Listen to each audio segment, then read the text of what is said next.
Penis एक बहुत ही अद्भुत ऑर्गन होता है किसी मेल बॉडी का, और इस एक ही ऑर्गन से 3 तरह के काम होते हैं। पहला, यूरिन पास आउट होता है।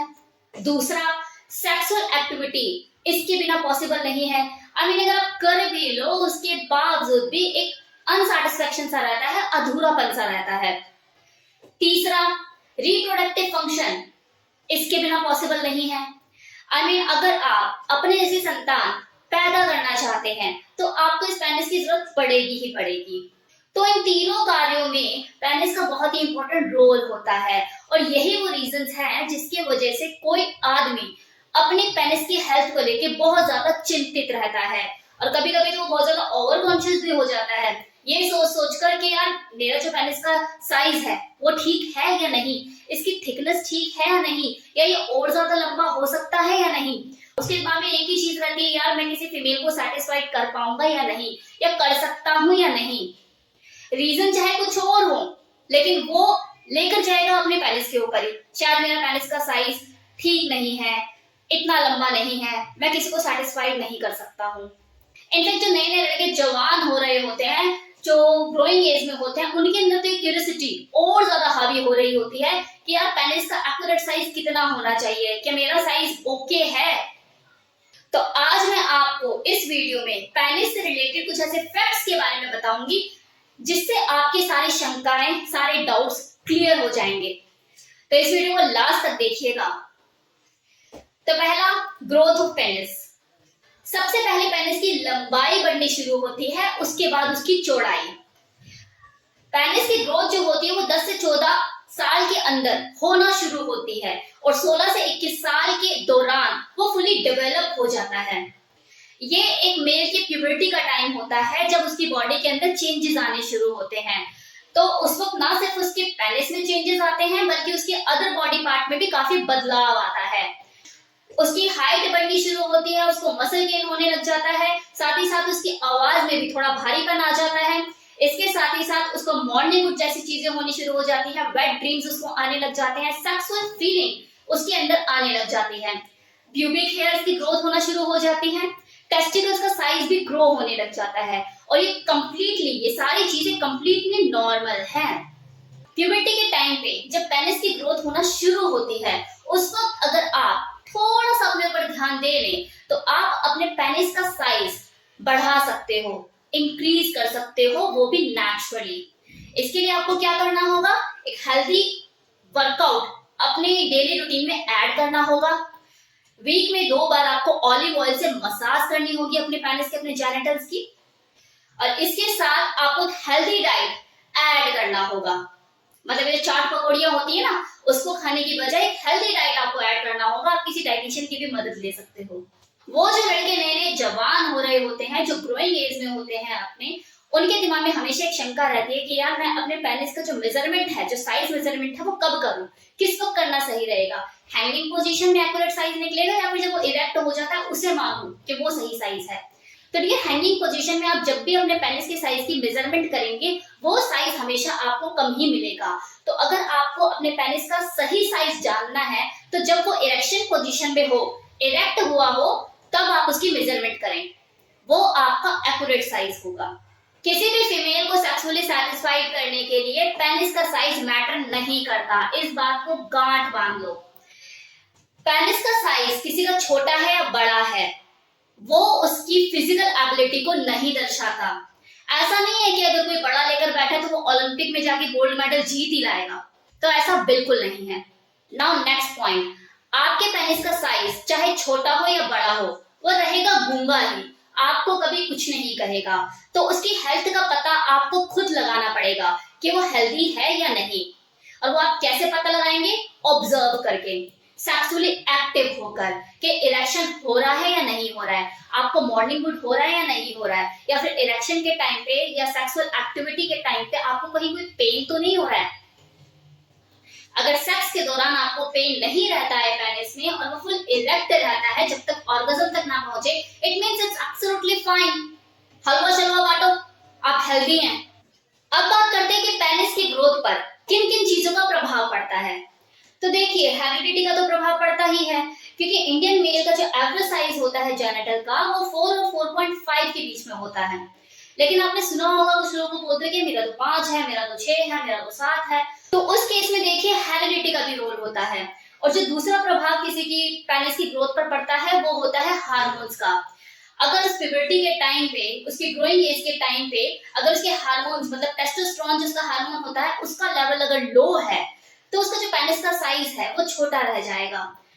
आप उस वक्त अपने हार्मोन्स के लेवल को बढ़ा भी सकते हैं नेचुरल तरीके से, हेल्दी डाइट लेके, वर्कआउट करके।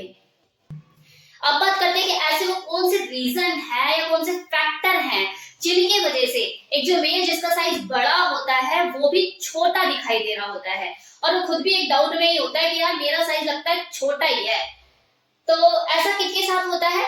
वो मेल जो कि ओबीस कैटेगरी में आते हैं, जिनकी वो लंबी सी तोन ऐसे निकली हुई होती है, टेबल को टच कर रही होती है, तो उनकी वो बेली के नीचे उनका जो पेनिस होता है वो दब जाता है। दूसरा, वो लोग जो अपने जेनिटल के आसपास पूरा जंगल बना के रखते हैं, मतलब उनके प्यूबिक हेयर की जो ग्रोथ होती है वो इस लेवल पे होती है कि यार किसी लड़की के बालों की ग्रोथ भी क्या होगी।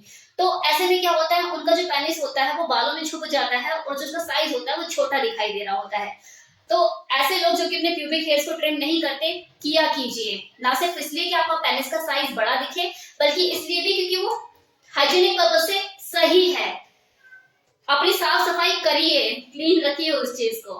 और हाँ, ये जो आर्टिफिशियल प्रोडक्ट वाले होते हैं ना, जो इतना दमखम भरते हैं, इतनी बड़ी बड़ी बातें करते हैं और पूरा चौड़ में अगर बोलते हैं कि भाई हम तो पेनिस के साइज को इतना बड़ा कर देंगे, इतना कर देंगे, टॉप बना देंगे, तो कुछ नहीं होता हुआ था। इन सब चीजों से दूर रहिए, सब हवा है।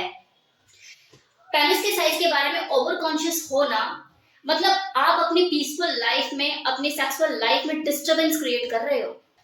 अब बात कर लेते हैं कर्व्ड पेनिस की कहानी पर। ज्यादातर मेल क्या सोचते हैं कि एक बार जब इरेक्शन हो जाए तो उसके बाद पेनिस को स्ट्रेट ही होना चाहिए। वो हल्का सा लेफ्ट क्यों हो जाता है, या हल्का सा राइट क्यों हो जाता है, या डाउनवर्ड क्यों हो जाता है। तो अगर आपके साथ ऐसा होता है, इट्स एब्सोल्युटली फाइन, कोई दिक्कत वाली बात नहीं है।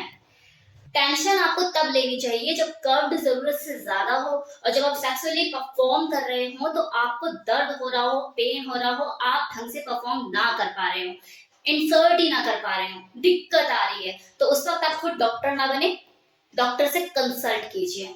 पेनिस से रिलेटेड कुछ बीमारियां भी होती हैं, like erectile dysfunction. Erectile dysfunction का मतलब होता है पेनिस में इरेक्शन ना होना, उसका प्रॉपर खड़ा ना हो पाना, जिसके पीछे बहुत से रीजन हो सकते हैं। एक तो बहुत नेचुरल सा रीजन होता है, दैट इज ओवर एजिंग। मतलब अगर कोई मेल 60 अबव है तो नेचुरली उसके अंदर जो टेस्टोस्टेरोन हार्मोन है उसका लेवल डाउन होना शुरू हो जाएगा, जिसकी वजह से उसका जो पेनिस है वो खड़ा ही नहीं हो पाएगा, इरेक्शन ही नहीं होगा।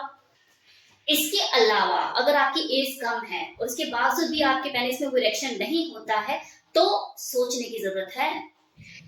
अब इसके पीछे बहुत से रीजन हो सकते हैं और रीजन का पता लगाने की जरूरत है। वो मेडिकल भी हो सकता है, फिजिकल भी हो सकता है, साइकोलॉजिकल भी हो सकता है। देखो, अगर कोई मेडिकल प्रॉब्लम है तो उसका सोल्यूशन आपके डॉक्टर के पास है, आप उसे अपना चेकअप कराइए, वो आपकी बीमारी को डायग्नोज करेगा और आपका ट्रीटमेंट स्टार्ट करेगा। अगर कोई फिजिकल लेवल पे प्रॉब्लम है तो उसके लिए देखो आपको अपने लाइफस्टाइल में थोड़ा चेंज लाने की जरूरत है, खाने पीने में थोड़ा सा बदलाव लाने की जरूरत है, अपने सोने का टाइम, जागने का टाइम, इन सब चीजों में चेंज लाने की जरूरत है। हेल्दी वर्कआउट ऐड कीजिए, हेल्दी डाइट पर ध्यान दीजिए, आपकी प्रॉब्लम सॉर्ट आउट हो जाएगी। तीसरा, साइकोलॉजिकल रीजन, इसका सॉल्यूशन भी आपके पास ही है। आप अगर मेंटली डिस्टर्ब रहते हैं या डिप्रेशन में रहते हैं, कोई टेंशन है आपको, तो इन सब चीजों से दूर रहें, मेडिटेशन करें, अपने अंदर आप काफी फर्क पाएंगे। देन एक प्रॉब्लम और है जो ज्यादातर मेल में आजकल देखी जा रही है, दैट इज प्रीमेच्योर इजैकुलेशन। हर दूसरा बंदा इसी चीज से परेशान है कि मैम जल्दी डिस्चार्ज हो जाता है। तो देखिए, इसके ऊपर तो मेरा पूरा डिटेल वीडियो है कि डिस्चार्ज जल्दी क्यों हो जाता है, कैसे रोका जाए। उसमें आपको सोल्यूशन भी मिलेंगे और ये होता क्यों है इसके रीजंस के ऊपर भी मैंने बात की हुई है। एक पूरा डिटेल वीडियो है मेरा, उस वीडियो को आप जाकर देखें। Now Pournouri disease. पैरोनी का मतलब होता है पेनिस में कर्व पड़ना। अब जैसे मैंने थोड़ी देर पहले आपको बताया था कि पेनिस में जो कर्व अगर हल्का सा पड़ता है, स्लाइटली लेफ्ट या राइट बैंड हो रहा है, डाउनवर्ड हल्का सा बैंड हो रहा है, तो कोई दिक्कत वाली बात नहीं है। लेकिन अगर वो ज्यादा ही बैंड है, आप सेक्सुअली परफॉर्म भी नहीं कर पाते, आपको दिक्कत होती है, तो चिंता का विषय है। इसके पीछे एक ही रीजन होता है कि सेक्स के दौरान अगर किसी के इरेक्ट पेनिस में कोई इंजरी हो जाए, तो अगर कोई इस प्रॉब्लम को फेस कर रहा है तो आपको डॉक्टर से कंसल्ट करने की जरूरत है। सेक्सुअल ट्रांसमिटेड इन्फेक्शन, वो लोग जो कि प्रिकॉशंस के साथ चीजों को नहीं करते, बहुत ही केयरलेस एटीट्यूड होता है उनका, मतलब किसी के साथ भी कुछ भी कर लिया, ध्यान नहीं दिया चीजों का कि अगर मैं किसी कॉल गर्ल को हायर कर रहा हूँ या प्रोस्टिट्यूट को हायर कर रहा हूँ तो कॉन्डम यूज करूं या थोड़ा सा हाइजीनिक तरीके से सारी चीजें करूं, तो वहां पर सेक्सुअल ट्रांसमिटेड इन्फेक्शन होने की संभावनाएं बढ़ जाती हैं। तो ऐसे लोगों के लिए मैं यही कहूंगी कि प्लेजर के लिए भी पैसे फूको पहले, बाद में बीमारी के ट्रीटमेंट के ऊपर भी पैसे फूको, क्या फायदा है ऐसे प्लेजर का। तो थोड़ा सा ध्यान देकर चलो, prevention is better than cure. तो मेरी तरफ से इतना ही। कैसा लगा ये वीडियो बताना मत भूलिएगा। और अभी अपकमिंग सैटरडे में दोबारा मैं एक वीडियो अपलोड करूंगी जिसमें आपके सवाल होंगे, मेरे जवाब होंगे। तो आपके पास पूरे 4 से 5 दिन हैं, आप अपनी क्वेरीज जो भी हैं कमेंट सेक्शन में लिख दीजिए, मैं उसके ऊपर वर्क करूंगी, फिर आपके जवाब आपको मिलेंगे। Thank you so much, thank you.